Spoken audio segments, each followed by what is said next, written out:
올겨울 가장 강력한 폭풍이 남가주에 상륙했습니다. 내일 가장 많은 양의 비가 예보되면서 시와 카운티 당국도 주민들에게 대비를 당부하고 있습니다. 뉴욕과 뉴저지 일대를 비롯한 중동부 지역은 폭설로 인한 피해가 우려되고 있습니다. 연초부터 독감이 급속도로 확산되고 있습니다. 적절한 시기에 치료를 받지 않을 경우 자칫 폐렴으로 번질 수 있어 주의가 필요합니다. 트럼프 2기 행정부 출범 이후 강화된 불체자 단속과 추방으로 우려가 확산되고 있습니다. 강경 이민 정책이 과연 어디까지 진행될지 알아봅니다. 샌디에고에서 오늘 해군 군용기가 바다에 추락하는 사고가 발생했습니다. 시청자 여러분 안녕하십니까? KBS 아메리카 뉴스입니다. LA시 당국은 올해 들어 가장 강력한 폭풍우에 대비할 것을 주민들에게 촉구하고 있습니다. 국립기상청은 모든 주민들이 경고를 심각하게 받아들여야 한다고 촉구했습니다. 남가주 전역이 위험한 기상 조건에 영향을 받고 있다며 대부분 지역은 큰 문제가 없지만 그래도 주민들은 날씨 경보를 진지하게 받아들여야 한다고 권고했습니다. 기상청은 내일 오후부터 늦은 밤까지 남가주 대부분 지역에 돌풍 홍수주의보를 발령한다며 올해 들어 가장 심각한 폭풍이 될 것이라고 강조했습니다. 오늘은 최대 0.5인치의 비가 내렸지만 내일부터 약 36시간 동안 광범위한 폭우가 쏟아질 것으로 예상된다고 설명했습니다. 기상학자는 가장 우려되는 시간대는 내일 오후 2시부터 금요일인 새벽 2시까지로 약 12시간 동안 상당한 폭우가 쏟아질 것으로 예측했습니다. 캐런 베스 LA시장은 필요한 경우 대피할 준비와 비상경보 시스템에 등록하라고 촉구했습니다. 또한 지역적으로 가장 우려되는 곳은 산불 피해 지역이지만 LA 전 지역에 해당되는 만큼 LA 전역의 주민들이 대비해야 한다고 거듭 강조했습니다. LA시는 폭풍우에 대비해 배수구에 잔해물을 제거하고 팰리세이드 산불 지역에는 콘크리트 장벽을 설치했습니다. 또한 수천 개의 모래주머니를 배포하는 등 대비에 총력을 기울이고 있다고 베스 시장은 설명했습니다. LA 카운티 공공사업부는 팰리세이드와 이튼 산불 지역 주민들에게 모래주머니를 무료로 배포했습니다. 한편 기상학자는 주민들이 대피 계획을 미리 준비해야 대피령과 경고가 내려지면 빠르게 대처할 수 있다며 대피 계획을 세울 것을 강력하게 권고했습니다. 또한 도로 곳곳이 침수될 가능성이 있다며 침수된 도로를 절대 지나가지 말 것도 강조했습니다. 국립기상청에 따르면 오늘부터 오는 금요일까지 낮 최고 기온은 50도대로 예년보다 약 5에서 10도 정도 낮을 전망입니다. 미 중동부 지역은 눈과 진눈깨비가 강타하면서 피해가 우려되고 있습니다. KBTV 김현민 기자입니다.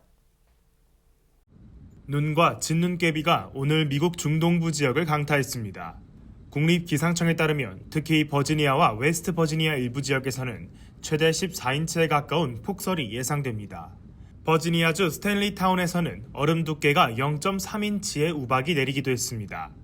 화요일에 중동부 지역을 강타한 눈보라로 인해 도로가 얼어붙으면서 여러 건의 교통사고가 발생했고 다수의 학교가 휴교 조치를 내렸습니다.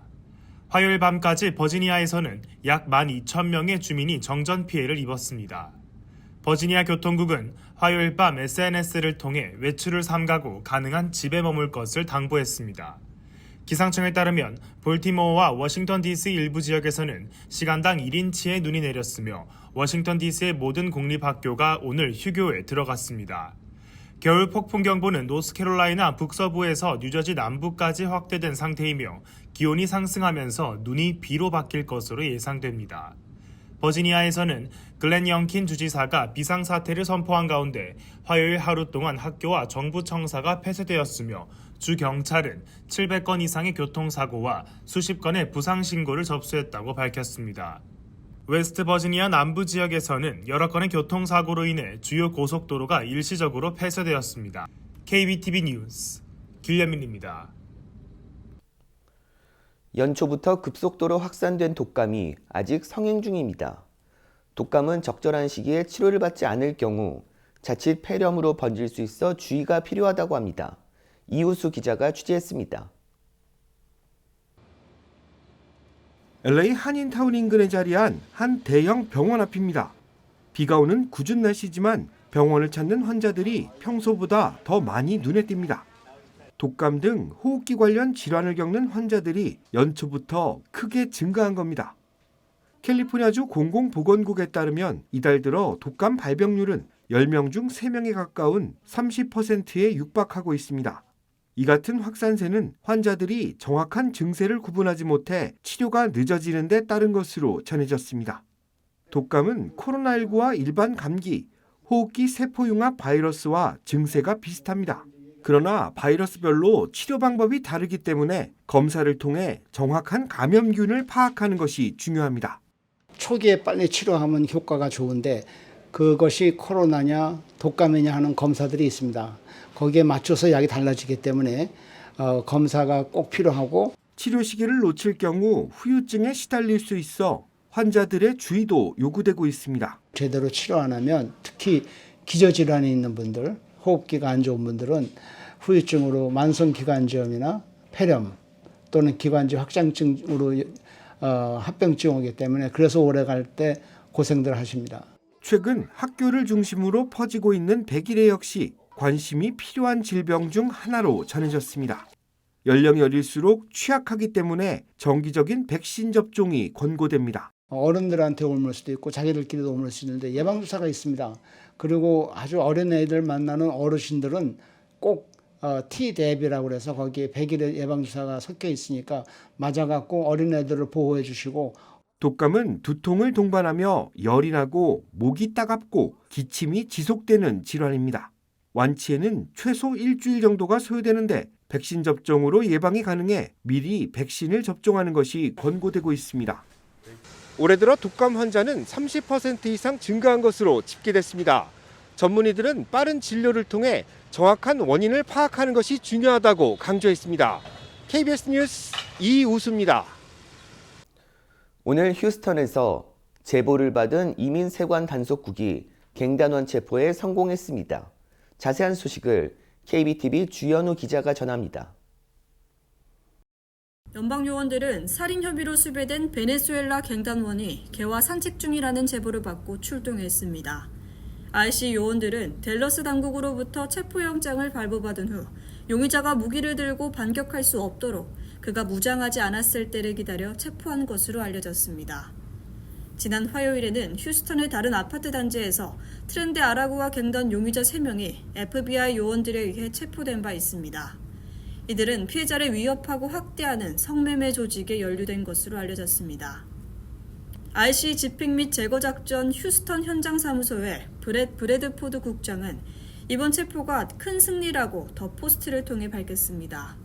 브래드포드 국장은 오늘 체포된 용의자는 살인자로 추정된다. 우리 요원들은 휴스턴 거리로 나와 이런 범죄자가 다시 범죄를 저지르고 지역사회 사람들을 더 이상 희생시킬 수 없도록 막아야 한다고 목소리를 높였습니다. 한편 거의 1년 동안 베네수엘라 마두로 정권은 미국으로부터의 추방 항공편을 거부한 바 있는데 이는 바이든 행정부가 마두로 정권의 공정하지 못한 선거 등을 이유로 석유 및 가스에 대한 제재를 제기한 것이 원인이었습니다. 하지만 최근 마두로 정권은 리처드 그랜을 미국 특사와 회담을 마친 후 항공편을 수락하기로 합의했으며 이에 따라 지난 월요일 약 200명의 베네수엘라 국민을 태운 비행기 2대가 베네수엘라로 돌아갔습니다. 트럼프 행정부의 대규모 추방 노력은 이미 취임 첫 18일 동안 11,000명의 불법 이민자를 체포하는 등 계속해서 이어지고 있습니다. KBTV 뉴스 주연우입니다. 트럼프 대통령의 불체자 단속과 추방으로 이민자 커뮤니티를 중심으로 우려가 확산되고 있는데요. 이민 추방 재판 전문 변호사를 통해 이민 정책에 대한 예측과 전망을 알아봅니다. 윤범수 기자가 취재했습니다. 트럼프 2기 행정부 출범 직후 전국에서 이뤄지고 있는 불체자 단속 추방. 취임 첫날 이뤄진 행정명령에 따른 것으로 크게 신속 추방과 추방 재판으로 분류됩니다. 특히 신속 추방의 경우 기존 단속 기준의 범위를 크게 확대한 것이 핵심입니다. 국경에서 100마일 이내였던 단속 범위가 넓어졌고 불법 체류 기간도 대폭 늘어났습니다. 거리는 이제 상관이 없어요. 그렇기 때문에 좀 사실 LA만 해도 국경에서 100마일이 넘거든요. 예, 국경에서 따지면 아마 120마일 정도 될 거예요. 국경하고는. 근데도 지금 LA에서 단속을 하는 이유가 트럼프 행정 때문에 예, 그 100마일 그거를 제한을 없애버리고 그 다음에 14일이었던 거 그 조건을 2년으로 바꿨어요. 그러니까는 2년 이상 미국에서 체류하지 않으신 분들은 다 이 신속 추방에 적용이 되시는 분들이에요, 저는요. 단속 장소에 대한 정의도 확대됐습니다. 공원이나 도로 등 출입에 제한이 없는 공공장소로 분류되는 곳이라면 단속 장소가 될 수 있습니다. 누구나 출입할 수 있는 장소, 교회 예배당 같은 곳도 이론적으로는 단속이 이뤄질 수 있습니다. 다만 출입이 제한되는 학교 캠퍼스 내에서의 단속은 쉽지 않을 것이라는 게 법률 전문가들의 견해입니다. 길 걷다가 갑자기 그냥 뭐 아이스 에이전트가 와서 픽업을 당하고 예, 이제 그런 것들은 가능해요. 근데 이제 아이스 같은 경우는 그 행정 administrative warrant라고 행정 그 영장을 가지고 돌아다니거든요. 근데 그것도 굉장히 제한적이에요. 그러니까는 그 안에 들어가서 이렇게 진짜 뭐 샅샅이 조사라고 뭐 그런 행위를 하고 싶다, 절차를 하고 싶다 그러면은 영장을 받아야 돼요. 가장 논란이 되고 있는 출생 시민권 폐지와 관련해서는 해석이 엇갈립니다. 일단 연방지법에서 행정명령을 중지시켰고 22개 주에서 소송이 진행되고 있는 만큼 당장 시행은 불가능합니다. 하지만 트럼프 행정부는 이 사안을 보수 우위 구도의 대법원까지 끌고 가겠다는 계산입니다.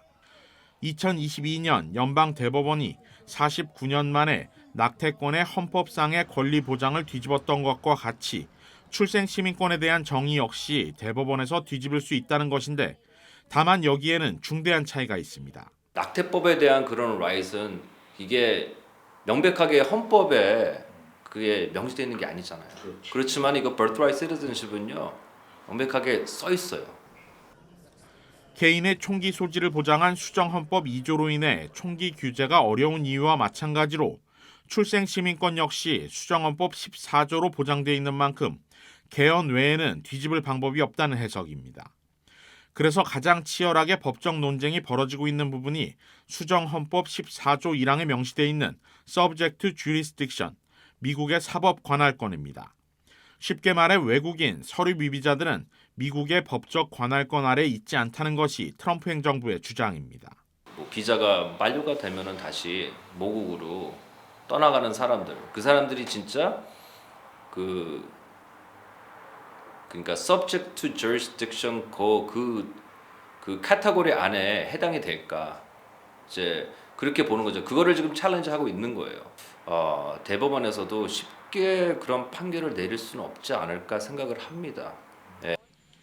트럼프 2기 행정부가 출범한 지 이제 한 달이 채 안 된 시점인 만큼 전례 없이 강력한 단속과 이민 정책은 당분간 계속 이어질 것으로 보입니다.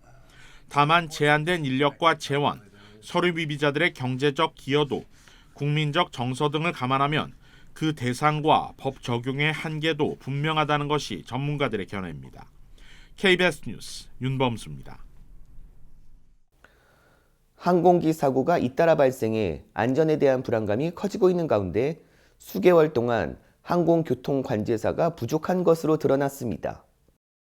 시사주간지 타임스는 항공교통관제사 노조에서 얻은 인력 데이터를 토대로 전국 313개 항공교통관제시설 중 285곳에서 관제사 인력이 연방항공청과 노조가 정한 기준치에 못 미친다고 평가했습니다. 연방교통부는 항공사고와 터무니없이 부족한 관제사 문제에 대응하기 위해 정부 효율부인 도지 측의 도움과 지원을 받고 있다고 전했습니다. 도지를 이끌고 있는 일론 머스크 테슬라 CEO는 항공교통 관제 시스템을 신속하게 안전한 수준으로 개선하겠다고 언급했습니다. 샌디에이고에서 오늘 해군 군용기가 바다에 추락하는 사고가 발생했습니다. AP통신에 따르면 오늘 오전 10시 15분쯤 미 해군 소속 EA-28G 그라울러 항공기가 샌디에이고 코로나도 섬과 항구 사이의 바다에 추락했습니다. 미 해군 대변인은 성명을 통해 코로나도 해군 기지는 사고에 대응하기 위해 긴급 작전센터를 설치했으며 추락 현장의 조사가 진행 중이라고 밝혔습니다. 군 당국에 따르면 사고 항공기에는 조종사 2명이 탑승하고 있었는데 추락 직전 탈출해 사고 발생 1분 만에 해양경비대가 바다에서 이들을 구조해 병원으로 옮겼습니다. 조종사들은 현재 안정을 찾았다고 당국은 밝혔습니다. 한편 지난해 10월에는 미 워싱턴주에서 비슷한 해군 항공기가 정기 훈련 비행 중 추락해 조종사 2명이 사망하는 사고가 발생하기도 했습니다. 백악관은 트럼프 대통령이 내일 전 세계 각국에 대한 상호 관세를 발표한다고 밝혔습니다. 보도에 김지숙 기자입니다. 트럼프 미국 대통령이 현지 시각 13일 상대국의 관세율 수준에 맞춰 관세를 부과하는 상호 관세를 발표합니다. 당초 예고한 날짜보다 하루 늦어지는 건데 특히 인도 모디 총리가 백악관을 방문하기 전에 발표가 나올 거라고 백악관은 설명했습니다. I do believe it will come before the Prime Minister's visit tomorrow, and I will let the President discuss the details on the reciprocal tariff front. 미 정부는 이미 상대국들과 협의에 돌입했습니다. 캐비넷의 백악관 국가경제위원회 위원장은 모두가 상호 관세를 논의하고 있고 실제로 다른 나라들과의 대화가 오늘 아침 일찍 시작됐다고 말했습니다. 해셋 위원장과 러트닉 미 상무부 장관 지명자 등이 유럽연합 측과 첫 통화를 한 걸로 전해집니다. 미국의 주요 타깃으로는 미국의 높은 관세를 매기고 있는 인도와 유럽연합이 꼽힙니다. 반면 한국은 미국과 자유무역협정 FTA를 체결해 대부분의 제품에 관세가 없습니다. 그러나 대미무역 흑자를 이유로 상호 관세를 부과할 가능성이 제기됩니다. 여기에 우리 수출 주력 품목인 자동차와 반도체에도 관세가 예고된 상태입니다. We will be looking at chips, and we will be looking at cars, and we're going to be looking at pharmaceuticals, and there'll be a couple of other things. 이런 가운데 공화당 소속 마이크 존슨 하원 의장은 자동차와 의약품은 상호 관세에서 제외될 수 있다고 말했습니다. 현지 언론도 트럼프 대통령이 상호 관세에서 4가지 예외 분야를 검토하고 있으며 그중에는 자동차와 의약품이 포함된 걸로 전해졌다고 보도했습니다. 워싱턴에서 KBS 뉴스 김지숙입니다. 물가 상승 우려에 트럼프 대통령은 금리를 낮춰야 한다고 요구했지만 연준은 묵묵부답입니다. 박일중 기자가 보도합니다. 미국의 1월 소비자 물가 상승률이 전달보다 0.5%, 1년 전 같은 달보다 3% 올랐습니다. 전달 대비로는 석 달 연속, 전년 대비로는 넉 달 연속 상승세입니다. 모두 시장의 예상치를 뛰어넘는 수치입니다. 트럼프 대통령이 낮추겠다고 했던 휘발유 값을 비롯해 달걀 등 식료품값 상승의 영향이 컸습니다. 미국에선 조류 인플루엔자의 영향으로 달걀 값이 한 달 전보다 15% 이상 올랐는데 이는 2015년 6월 이후 최고치입니다. 변동성이 큰 에너지와 식료품을 제외한 근원 소비자 물가 지수의 상승률도 오름폭을 키우며 역시 시장 전망치를 웃돌았습니다. 1월 실업률이 4%로 낮아진 데 이어 소비자 물가 상승폭마저 커지자 금리 인하에 대한 기대는 더 줄어들고 있습니다. 금리 선물 시장에서 올해 금리를 한 차례만 내리거나 아예 동결할 것이라는 전망이 3분의 2가 넘습니다. 전날 미 상원 증언에서 금리 인하에 서두를 필요가 없다고 했던 파월 미 연방준비제도 의장도 이날 하원 증언에선 당분간 금리 인하가 없을 것임을 분명히 했습니다. We're close but not there on inflation. And you did see today's inflation print. So we want to keep policy restrictive for now. 이에 따라 미 10년 만기 국채금리가 4.6%로 올라서는 등 시장금리가 상승했습니다. 일제히 하락 출발했던 주가는 낙폭을 회복하며 혼조세로 마감했습니다. 트럼프 미 대통령은 소비자 물가지수 발표를 앞두고 소셜미디어를 통해 또 금리를 인하해야 한다고 했습니다. 이에 파월 의장은 묵묵히 해야 할 일을 하겠다고 밝혔습니다. 뉴욕에서 KBS 뉴스 박일중입니다. 서울대학교 남가주 총동창회가 산불 피해자를 돕기 위해 매트리스 천여 개를 기부한다고 밝혔습니다. 서울대 남가주 총동창회는 오늘 기자회견에서 3단 매트리스 천여 개를 기증한다고 밝혔습니다. 이 매트리스는 산불로 주택을 잃은 한인 등 이재민들에게 배부될 예정으로 한인 피해자가 많은 이튼 지역에 보급소를 운영, 매트리스를 전달한다고 설명했습니다. 한인 단체 중에 에이시안 아메리칸 하우징 앤 인바이러먼트 저스티스를 선택하는 것은 이튼 지역의 한국인 이재민들에게 우선적으로 전달될 수 있도록 저희들이 노력해서 찾은 결과입니다. 매트리스를 기증받은 AAH-EJ 박지영 대표는 LA 카운티에 정부 사무소를 찾아달라고 요청해 알테디나에서 매트리스를 배급할 예정으로 운송 등 어려움이 있어 나눠서 지급하게 된다고 설명했습니다. 트레이더조와 코스트코, 월마트 등에서 판매 중인 참치캔이 식중독 오염 가능성으로 리콜됐습니다. 리콜된 제품은 트라이유니언 시푸드의 참치캔으로 트레이더조와 월마트, 코스트코 등 대형 소매업체에서 판매된 참치 통조림 제품을 자발적으로 리콜한다고 트라이유니언 시푸드는 밝혔습니다. 식품의약국 FDA에 따르면 해당 제품은 캔의 담김 탭에 결함이 발생해 내용물이 새거나 식중독균인 트로스트리디움, 보툴리눔균에 오염될 가능성이 있습니다. 연방질병통제예방센터 CDC에 따르면 해당 식중독균은 보툴리즘을 일으킬 수 있는데 보툴리즘은 신체 신경을 공격해 마비나 사망을 초래할 수 있는 질병입니다. 트라이유니언 시푸드는 리콜된 제품을 매장에 반품해 환불받거나 제품 폐기 또는 회사에 직접 연락해 교환을 받아야 한다고 전했습니다.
KBS 아메리카 뉴스 마칩니다.